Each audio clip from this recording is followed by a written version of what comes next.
Welcome to our channel. Today we how to authenticate to Kraken using security key or authenticator, complete guide step by step clearly. To authenticate to Kraken using a security key or authenticator, begin by navigating to the Kraken website. Log into your Kraken account with your username and password. Once logged in, locate the account settings section. In the account settings, find the security tab. Within the security settings, look for the option to enable two-factor authentication.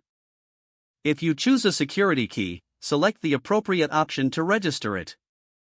Insert your security key into your device when prompted. Press the button on your security key to generate a unique code. Enter this code into the designated field on the Kraken platform.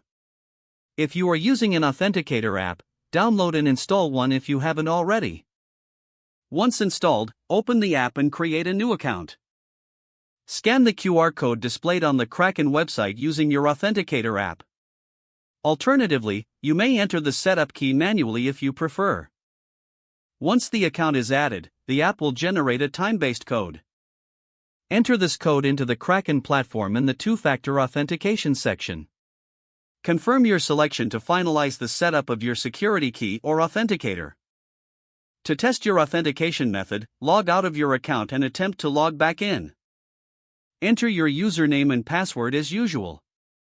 You will now be prompted to input a code from your authentication method.